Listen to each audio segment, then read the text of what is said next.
BJP అధిష్టానం కొత్త టీంను ప్రకటించింది.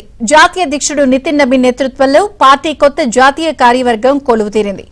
అనుభవం, యువత, ప్రాంతీయ సమీకరణాలు, మహిళా ప్రాతినిధ్యం అన్నింటినీ బ్యాలెన్స్ చేస్తూ కొత్త టీంను సిద్ధం చేసింది బీజేపీ అధినాయకత్వం.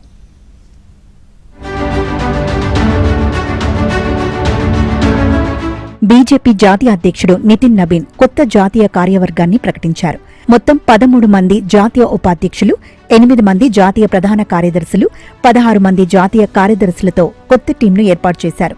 అనుభవజ్ఞులతో పాటు కొత్త తరానికి చెందిన నేతలకు కూడా అవకాశం కల్పిస్తూ పార్టీ సంస్థాగత నిర్మాణాన్ని పునర్వ్యవస్థీకరించింది. జాతీయ ఉపాధ్యక్షులుగా పురంధేశ్వరి, వసుంధర రాజే, రామ్ మాధవ్ సహా పలువురు సీనియర్ నేతలకు అవకాశం దక్కింది.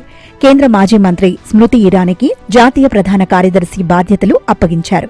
స్మృతి ఇరానీకి మళ్లీ పార్టీ సంస్థాగత వ్యవహారాల్లో కీలక బాధ్యతలు అప్పగించడం ద్వారా పార్టీకి ఆమె అనుభవాన్ని ఉపయోగించుకోవాలని నాయకత్వం భావిస్తున్నట్లు రాజకీయ విశ్లేషకులు భావిస్తున్నారు.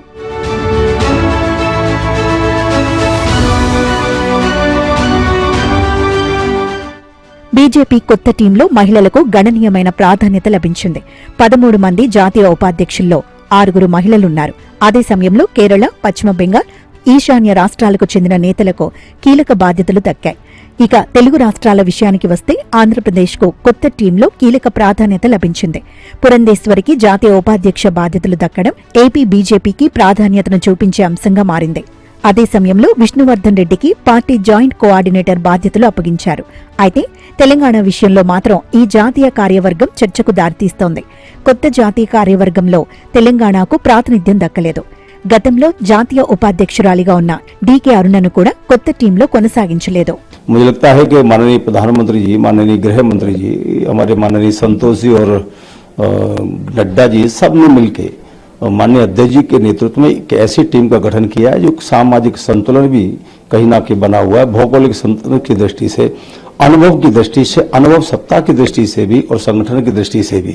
तो मुझे लगता है आने वाले समय में संगठन और सत्ता के विस्तार में कहीं ना कहीं राष्ट्रीय अध्यक्ष जी के साथ ये पूरी टीम हनुमान अंगद की तरह कहीं ना कहीं काम करते हुए पार्टी को आगे बढ़ाने का काम करेगी।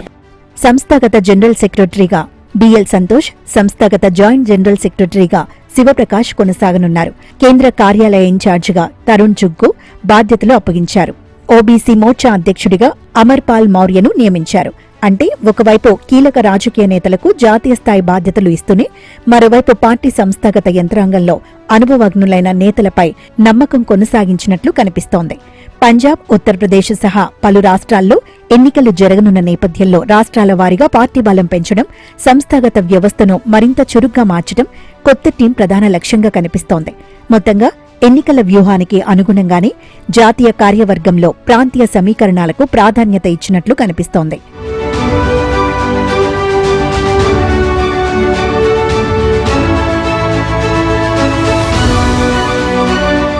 నితిన్ నబీన్ నాయకత్వంలో బీజేపీ కొత్త టీంలో సీనియర్లకు ప్రాధాన్యత, యువనేతలకు అవకాశం, మహిళలకు గణనీయమైన ప్రాతినిధ్యం, ప్రాంతీయ సమీకరణాలకు పెద్దపీట ఇవన్నీ కలిపి చూస్తే రాబోయే ఎన్నికలే టార్గెట్గా బీజేపీ తన జాతీయ కార్యవర్గాన్ని సిద్ధం చేసినట్లు స్పష్టమవుతోంది.